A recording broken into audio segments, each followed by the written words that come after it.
Hi friends, నా పేరు శ్రీను.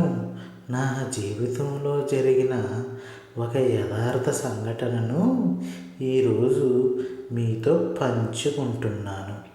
మేము విజయవాడ జిల్లాకు చెందిన మూలపాడు గ్రామంలో ఉండేవాళ్ళం.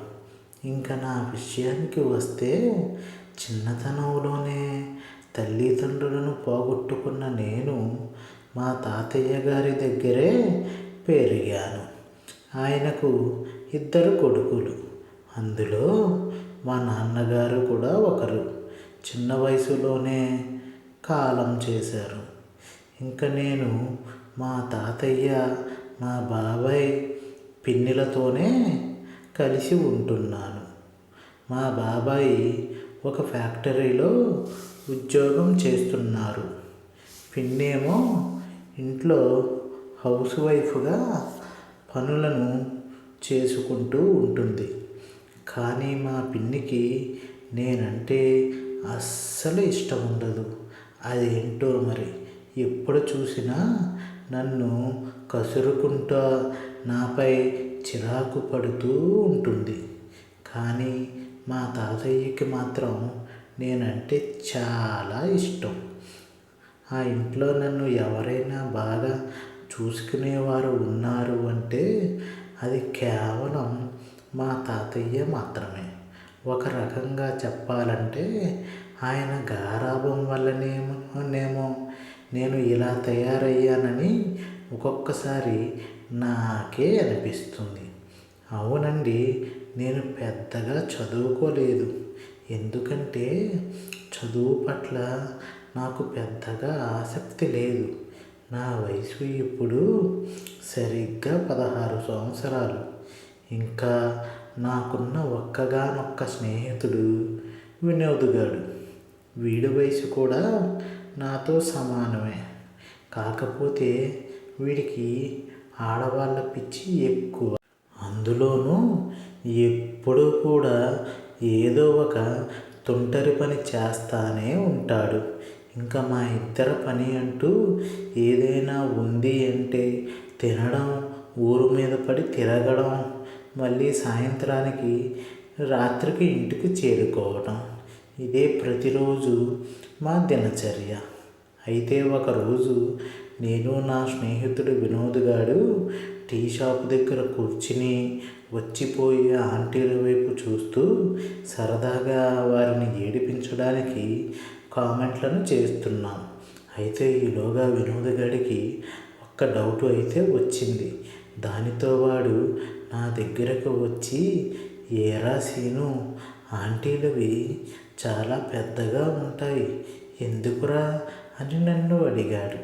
దానికి నేను, వాళ్ళు ఎక్కువగా ఆ ఆటలు ఆడుతారు కదా, వారికి అందుకే బజ్జీల్లా పొంగి ఉంటాయని చెప్పాను.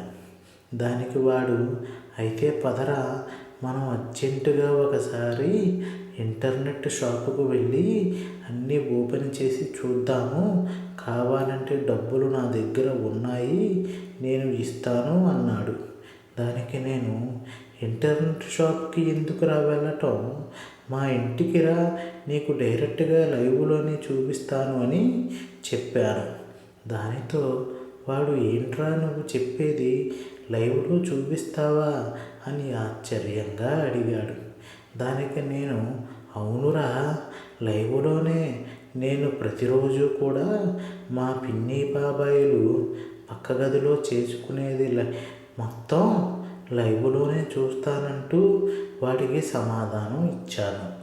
దానికి వాడు, అరే, నన్ను కూడా వెంటనే మీ ఇంటికి తీసుకుని వెళ్ళరా అంటూ తెగ ఆతృతపడ్డాడు. దానికి నేను, ఇప్పుడు కాదురా, రాత్రి 8 దాటాక మనం ఇంటికి వెళదాం అంటూ బదులిచ్చాను. అనుకున్నట్టుగానే రాత్రి అయ్యింది. మా ఫ్రెండ్ను తీసుకుని మా ఇంటికి వెళ్ళాం.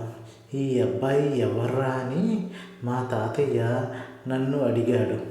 ఇతను నా స్నేహితుడు తాతయ్య, పేరు వినోద్ అని చెప్పాను. వీళ్ళ అమ్మా నాన్న ఊరు వెళ్ళారు. ఈ రోజుకి మన ఇంటిలోనే పడుకుంటాడని తీసుకువచ్చాను తాతయ్య అన్నాను. దానికి మా తాతయ్య సరేరా, దాంట్లో ఏముంది, ఇక్కడే పడుకోమను అని చెప్పాడు. కానీ మా పిన్ని మాత్రం మాపై గసగసాలు మిరియాలు నూరినంత కోపంగా మా వైపు చూడసాగింది. ఈలోపు మా బాబాయ్ కూడా డ్యూటీ నుంచి వచ్చి భోజనం చేసి పడుకున్నారు. నేను ముందుగానే నా స్నేహితుడికి నీకు నిద్ర వచ్చినా సరే పడుకోవద్దు అని చెప్పాను. వాడు నిద్రకి ఆగలేక పడుకుని పోయాడు. అనుకున్నట్టుగానే అర్ధరాత్రి 1:30 అయ్యింది.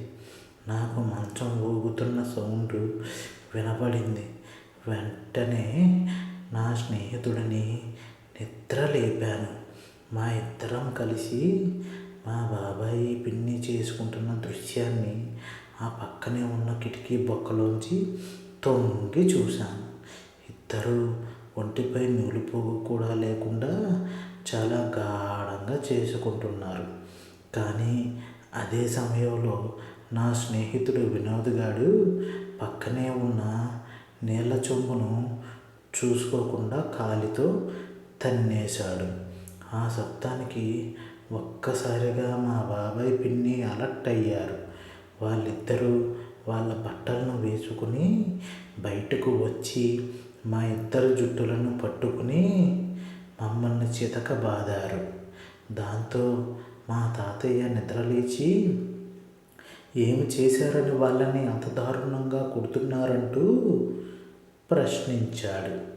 అయితే మేము చేసిన ఘనకార్యాన్ని మా పిన్ని బాబాయిలు మా తాతయ్యకు వివరించారు.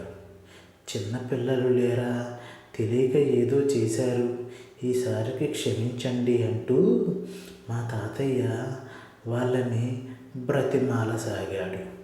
ఇలా నువ్వే గారాబం చేసి వాడిని చెడగొట్టావంటూ మా బాబాయి మా తాతయ్యని తిట్టాడు. నాకైతే వెంటనే సిగ్గుతో చచ్చిపోయినంత పని అయితే అయ్యింది. నా వల్ల మా తాతయ్య మాట పడ్డాడని ఆ రోజంతా చాలా బాధ కలిగింది కూడా. అయితే నన్ను కొట్టిన మా బాబాయ్ మీద కోపం రాలేదు, కానీ పిన్ని మీద మాత్రం చాలా కోపం వచ్చింది. దొంగముండ, దీనికి ఎలాగైనా బుద్ధి చెప్పాలి అనుకున్నాను. దీనిని ఎలాగైనా ఒక రాత్రంతా కసితీరా అనుభవించాలని కోరిక, కసి నాలో ఆ రోజే మొదలయ్యింది. అనుకున్నట్టుగానే నేను నా స్నేహితుడితో కలిసి పథకాన్ని అయితే వేశాను. మా పిన్ని రోజు మధ్యాహ్నం 12 గంటలకి కంప్యూటర్ నేర్చుకోవడానికి వెళ్ళి మధ్యాహ్నం 3:30 టైంకి మా ఇంటికి తిరిగి వస్తుంది. అలా ఒకరోజు కంప్యూటర్ క్లాస్కి వెళ్ళి వస్తూ ఉండగా కర్చీఫ్లో మత్తు పదార్థాన్ని నింపి పిన్ని మూతిపై ఉంచి ఒక బైక్పై పిన్నిని, నేను వినోద్గాడు ఒక మారుమూల ప్రదేశానికి, ఎవ్వరూ లేని చిన్న పాడుబడ్డ ఇల్లులా ఉంది, అక్కడికి తీసుకుని వెళ్ళాం. అయితే తను మత్తులో ఉండగానే తన ఒంటి మీద ఉన్న బట్టలన్నిటినీ ఒకదాని తర్వాత ఒకటి అన్నీ విప్పేశాం. ఓకే ఫ్రెండ్స్, ఈరోజుకి ఇదేనండి వీడియో. దీని నెక్స్ట్ పార్ట్ అయితే రేపైతే అప్లోడ్ చేస్తానండి. మా ఛానల్ని ఎవరైనా కొత్తగా చూస్తే మాత్రం వెంటనే లైక్ చేసి, షేర్ చేసి, సబ్స్క్రైబ్ చేసుకోవడం మాత్రం మర్చిపోకండి ఫ్రెండ్స్.